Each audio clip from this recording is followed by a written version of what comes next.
O soldado orou pedindo clemência. Outro russo viu o drone no céu e correu buscando fugir da granada enquanto os pés atolaram na neve. Ele orou desesperado, sabendo que o explosivo vinha em sua direção. O ucraniano chegou a olhar para cima, mas não viu o inimigo e continuou sua vigília. Ele precisaria contar com a sorte para que o drone errasse aquela granada. Era tudo parte dos combates por Avdiivka no inverno. Uma história sobre a qual ainda havia muito o que se contar. Homens correndo pelos campos após ataques mal planejados pelos seus comandantes, soldados dentro de trincheiras disparando contra bunkers ou preparando granadas para finalizar seus inimigos. Eram fragmentos da história de sofrimento que os homens aprenderam a impor a seus pares, fossem eles inimigos ou aqueles inferiores em posição de comando, a quem enviavam para arriscar a vida em seu lugar para depois chamarem de herói.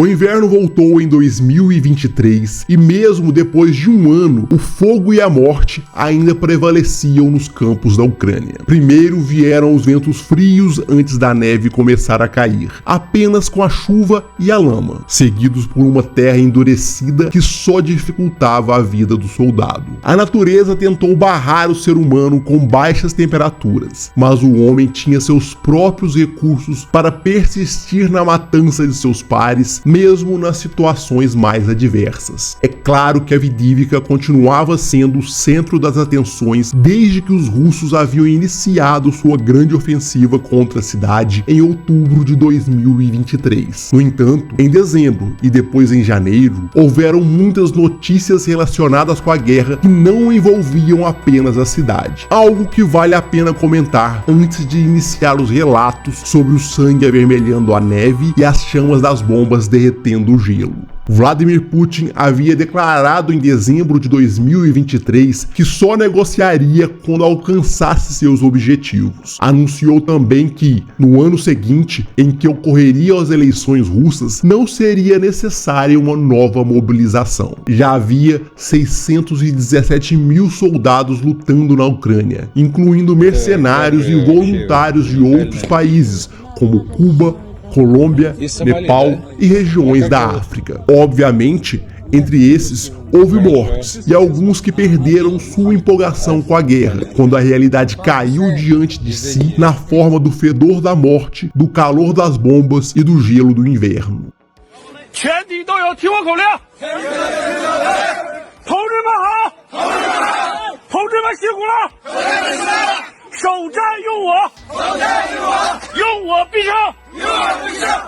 OK， 出发了啊！大部队开拔了，出发了。病痛把我击倒了，得了重感冒，嗓子里面全部溃烂了，关节很疼痛，这边什么医疗条件都没有，我会死在这里。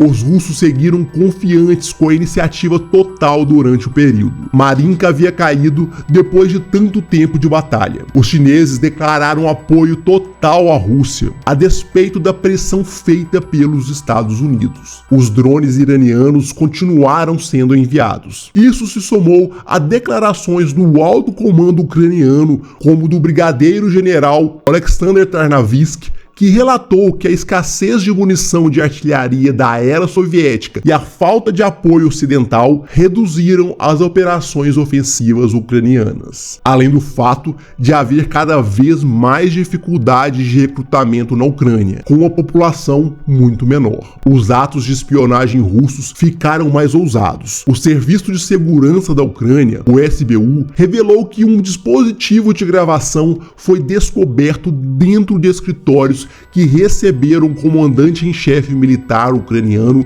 Valery Zaluzny. Em meio a isso, uma investigação prendeu um homem que tentou recrutar agentes do próprio Serviço de Segurança para a rede de espionagem russa. O SBU informou que hackers russos obtiveram controle remoto sobre câmeras de segurança em Kiev, que foram então usadas para verificar as posições das unidades de defesa aérea e fornecer avaliações de danos em batalha. Os ataques de mísseis e drones russos contra cidades ucranianas longe do fronte continuaram nesses meses. Um dos maiores matou de 30 a 50 pessoas e deixou 160 feridas após pelo menos 122 projéteis se dispersarem por várias cidades. Uma maternidade em Dnipro foi atingida durante os ataques. Os mísseis Kinzhal foram lançados a partir de Tu-22 M3 ou MiG-31, custando cada um $10 milhões, carregaram uma ogiva de 500 kg.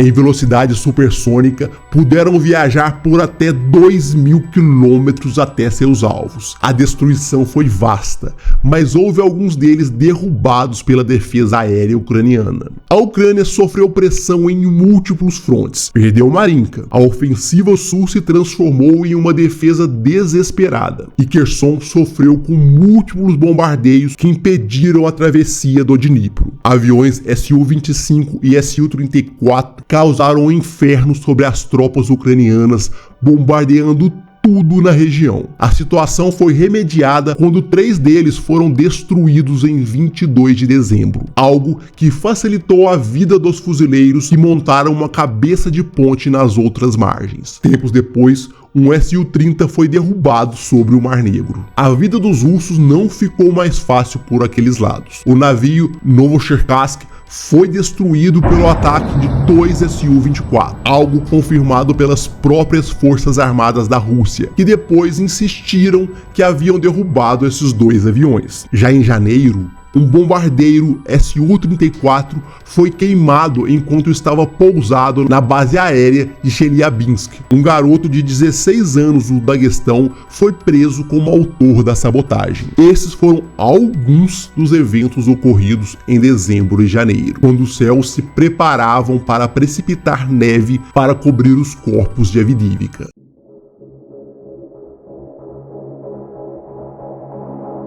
Os russos tentaram um novo avanço sobre Avdiivka, dessa vez a partir de Kamianka. Eles se depararam com a 110ª Brigada cobrindo os campos com artilharia. Os tanques BMP e BTR não tiveram condições de avançar por muito tempo no meio da fumaça. Soltaram os soldados próximos às linhas das árvores para cumprirem as ordens de tomarem as posições. As linhas de homens tentaram avançar quando a artilharia lhes deu sossego, mas as hélices dos drones começaram a transportar as granadas. O ataque russo foi contaminado pelo desespero. O ímpeto perdido deixou os soldados ainda sob maior risco. Quem ficou perdido entre os veículos estraçalhados pelas minas teve ainda menos sorte. Os drones FPV caçaram esses homens enquanto tentaram se esconder. A coragem e o altruísmo eram destruídos pelas munições vagantes. A tentativa de ajudar um colega ferido acabou com os fragmentos da explosão se disseminando sobre todos que se expuseram. A caçada foi diluindo a coragem e a vontade de ajudar. Quem ainda tinha forças abandonou o homem gemendo no chão. A fuga pela estrada foi uma prova de que a guerra nunca se interessou em poupar a bondade no coração do homem. O drone fez a diagonal precisa contra as costas do soldado. O companheiro se desesperou para ajudar o homem ferido.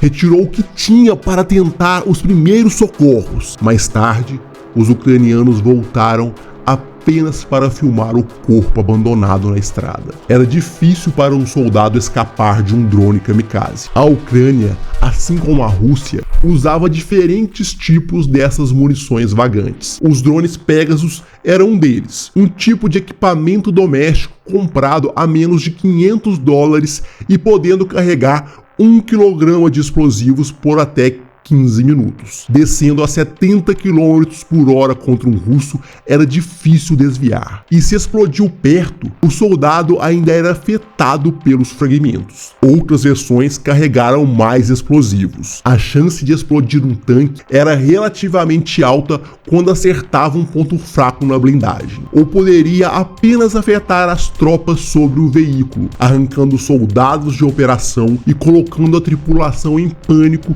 sabendo que os colegas eram dizimados pelos drones. Algumas das versões criadas pela ONG ucraniana Eskadron usaram Pegasus para carregar um explosivo PTAB de 2,5 kg. As explosões eram maiores e com uma chance de até 80% de desativar um tanque se o piloto fosse suficientemente bom para atingir o local correto. Muito mais barato do que um Javelin com um custo de $80 mil por disparo, apesar de menos eficiente. Um ameaçador tanque como o T-90 ou T-80 poderia se tornar um alvo fácil. O blindado seguiu confiante pela neve com um canhão tentando destruir vidas ucranianas. O drone tomou a vantagem do inimigo parado e o acertou em um dos pontos frágeis. Não houve uma explosão catastrófica da munição, mas a tripulação se viu obrigada a abandonar o equipamento. E nem sempre foi preciso golpear o monstro de aço em seu calcanhar de Aquiles. O T-90 pesava quase 50 toneladas. O canhão de 125mm serviu para destruir muitas forças ucranianas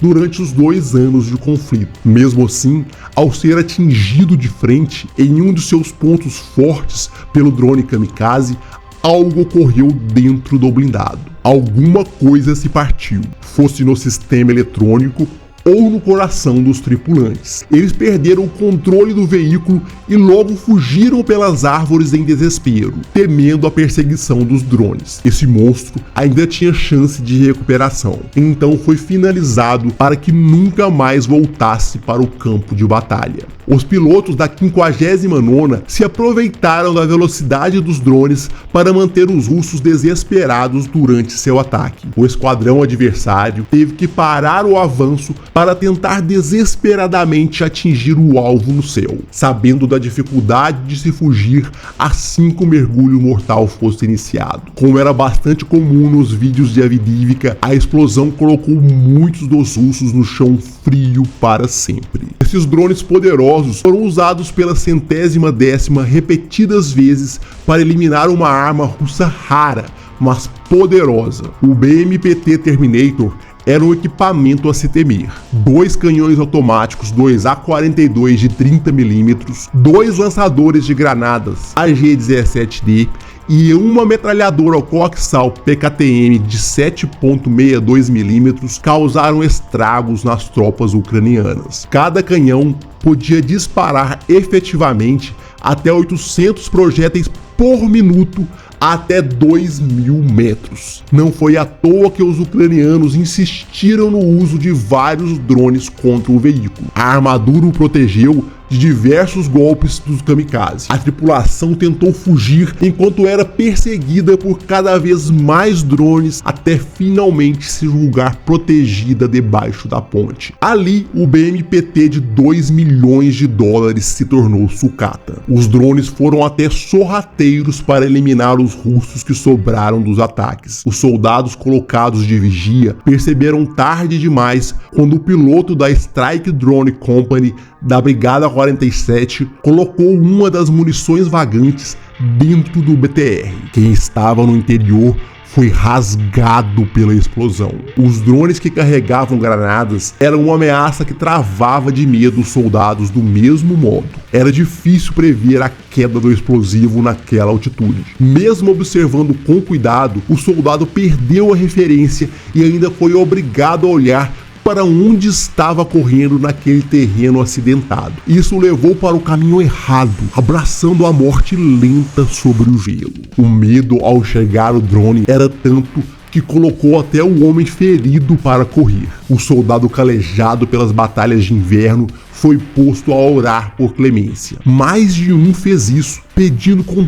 todas as forças para ser poupado. Sua lamentação tocou o coração do piloto, que fez sinal para que o homem se rendesse. Ele se deslocou pela neve, mas tomou a direção de seus pares ao invés de se entregar. O russo poupado era mais um que poderia matar outro ucraniano. Assim, a guerra endureceu o coração do homem, transformando sua piedade e sanidade em puro ódio, mesmo a quem lhe pedisse clemência. Não era apenas o coração dos pilotos dos drones que era transformado. Fugindo sobre a neve, os russos viram o drone chegar e fazer um pouso violento e explosivo sobre eles. A árvore protegeu 2 do impacto, mas um dos homens, coberto pela fumaça, se livrou dos equipamentos para fugir com os outros que chamavam. Ele correu tentando segurar os restos do braço explodido. Os olhos fitaram o membro destroçado e a realidade diminuiu a velocidade da fuga. A adrenalina caiu. Aos poucos, as forças se esvaíram e ele tombou sobre a neve, incapaz de continuar. Seus irmãos o abandonaram, cientes de que quanto mais peso, menor a chance de sobreviverem. Os pilotos da 47ª sabiam encher o coração do russo de medo. O drone circulou o inimigo, cujos olhos seguiram o voo enquanto a boca balbuciou orações. Em volta, a neve estava repleta de corpos. Um de seus companheiros ainda gemia a seus pés.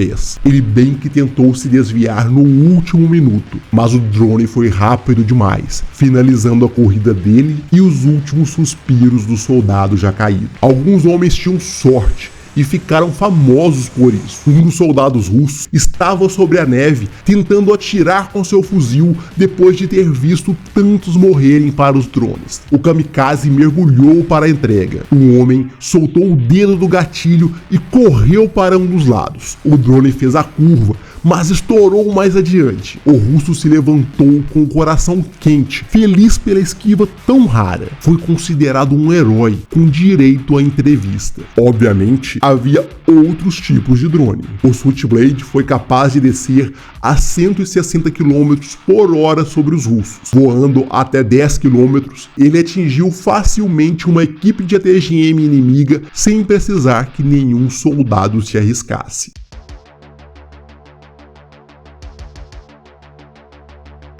A Rússia também tinha seus drones para inspirar terror ou surpreender os ucranianos. O equipamento voou sobre um homem de vigia que, mesmo olhando para cima, não percebeu a ameaça. O explosivo desceu sobre ele como um disparo de sniper, vindo das alturas para explodir sem lhe dar chances de sobrevivência. Esses mesmos terrores aéreos viajaram pelos ares frios do inverno para despejar granadas e outros tipos de presentes que o diabo ensinou ao homem. Elas eram jogadas em esconderijos, passando por frestas. Quando caiu dentro de uma casa, foi ainda melhor, explodindo em um ambiente confinado que distribuiu a energia entre os corpos ucranianos. O uso desses drones era bastante imaginativo. Não precisaram carregar as granadas apenas para derrubar sobre os inimigos. Durante um ataque a uma das trincheiras ucranianas próximas de Skotovata, ao sul de Avdiivka, os russos encurralaram os adversários dentro de um bunker. Era perigoso entrar, então descarregaram a munição no buraco. Eles se revezaram no processo, mas as AK estavam cada vez mais vazias e as granadas foram gastas para abrir caminho. O drone lhes deu a dádiva que resolveria o problema.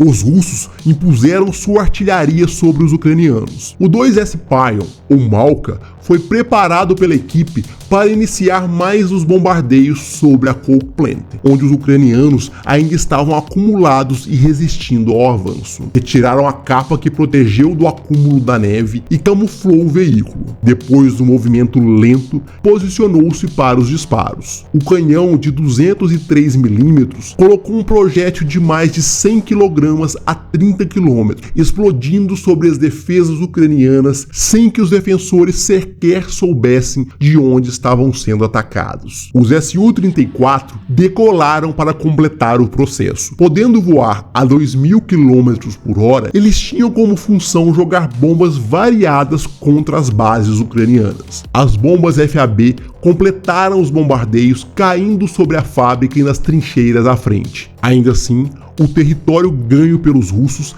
não satisfazia seus comandantes. Eles queriam muito mais. Um plano elaborado foi feito no sul de Avdivka, no rumo do restaurante Tsarska Okiota, convertido em base dos ucranianos. Os engenheiros russos começaram a trabalhar na rede de canos que passavam pelo subterrâneo da região. A artilharia despejou sua munição, abafando os sons debaixo da terra. Depois de muito tempo de trabalho, um túnel foi finalizado, pelo qual mais de 150 soldados passaram. Eles se espalharam pela região de Tsarska Okiota, conseguindo adentrar quase 2 quilômetros em território ucraniano, um avanço que pegou os adversários de surpresa. As forças de defesa bem que tentaram caçar os inimigos com os drones kamikaze, mas eles já estavam espalhados entre as casas, o que exigiria ataques muito mais intensos para a retomada. Essa engenhosidade foi uma das grandes vitórias russas no inverno. O combate em Avdivka continuou exigindo muito dos soldados do Kremlin. A escassez de munição e soldados dos ucranianos não os tornou menos competentes para defender as outras áreas. Ainda assim, os russos eram pacientes e tinham muitos soldados que seguiam em onda após onda. Eles acreditavam que em algum momento Avdivka cederia, como Bakhmut cedeu, depois de se desgastar tentando afastar tantos russos que continuavam marchando sobre os corpos de seus compatriotas. Então, em algum lugar, enquanto tomava sua bebida, vestido em seu terno, alguém daria ordens para emitir algumas medalhas de honra póstumas, enviar cartas para as famílias e dizer o quanto o heroísmo de seus filhos, irmãos, maridos e pais foi importante para a tomada de uma das maiores defesas ucranianas.